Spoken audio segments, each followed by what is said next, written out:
about this Pitt team now that you've had a chance to watch them, up close and personal in practice? Well, for me, and I was telling Coach, a lot of the show we were doing, our backs were to what was going on, but so we couldn't see everything, but I could hear everything.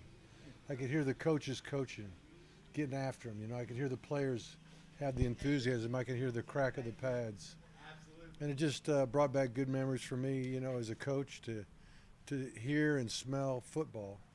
And Coach Narduzzi does it the right way here, and I think our practices were very similar in how we would structure them, and it's just fun to be around a bunch of guys that love the game.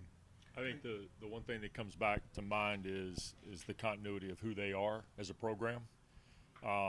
Watching about the last hour and change yesterday, and then being around today's practice, the thing that it's funny when you get beyond people that follow the program closely, like you guys do, is everybody wants to know, well, they lost this number of starters on offense or some number of starters on defense. And the reality of it is they have guys who are very capable of filling those positions. That only reaffirms here. You see David Green, you know what David Green's like. You see the young guys who are developing here in the program. So, look, I expect them to be involved in this. I think that, we all were easy to pick Clemson and Florida State in some order, right? Oh, yeah. And then the question was, who's going to be the third best team? They're clearly capable of being the third best team in this league. Maybe even one or two, depending on what happens around them, I think. What gives you that confidence that they can be up there with Their track record, number one. They've been through this before. I mean, we said on the show that airs tonight, I said it, that when I remember when like Chris Jones and some of those guys left here, Patrick Jones and Rashad Weaver left here, everybody was like, well, who was next? Well, it was Haba Baldonado. I remember when Aaron Donald left, who was next? Well, it ended up being a combination of guys, and then Kalaji Kancey's the defensive player of the year. That's just the defensive side of the ball. I remember when what was Kenny Pickett's center, Jimmy Morrissey, left here. Who was going to be the next center? Well, it was Jay Cradle. Well, who's after Jake Cradle? Well, I'd be willing to tell you that Ryan Jacoby did a great job playing both positions last year. You got guys who can, fill those gaps. I think that's a big part of who this program is. And their player development, we were talking about that, right, Coach? I mean, it's second to none. Yeah, people, the guys here, you could tell, trust the staff.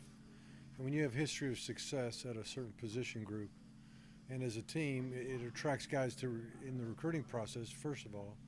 But then when they start to see the standard and see what it took for this guy, their teammate, like Kalaji a year ago, become a first-round draft pick, they saw the work that it takes. And they're like, if I want that, I got to do that too. So, we do talk about culture a lot, but it is important. And when you set a certain standard that the players understand and they're the ones pushing it instead of the coaches, that's when you have a special program, and that's what's happening here at Pitt.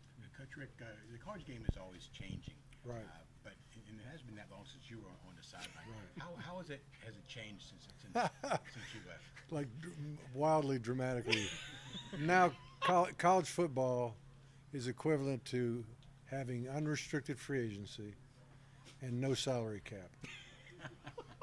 It's true. I mean, you could transfer anywhere you want, whenever you want, right? Be eligible immediately. And then you get NIL money that there's no limit to what you can get. And you got kids coming out of high school making $2 million a year. I mean, I was talking to somebody about a booster at Georgia. No, it wasn't Georgia, but it was another program. But he got a phone call to say, hey, all we need is $250,000 to get this point guard for our women's basketball team. So, I mean, the world has changed dramatically. It's hard nowadays to promote team because everybody's worried about their personal brand. And it's places like Pittsburgh, it's coaches like Narduzzi that can rally the troops and still play for the love of the game and the love of their school and their teammates. And it's harder and harder to do that. Given those changes, do you miss it? I don't. No, I miss this. Like I asked Coach Narduzzi, I said, don't you love this time of year? There's no school. There's nothing but football. And he says, yeah, you get about a week or two of this, and it's back to the real world. But just purely coaching the game of football day in and day out, watching guys grow from boyhood to manhood in their lives is just so much fun. And I miss that, but all the other headaches, I don't know if I could be dealing with those very good or not. Delegate, right?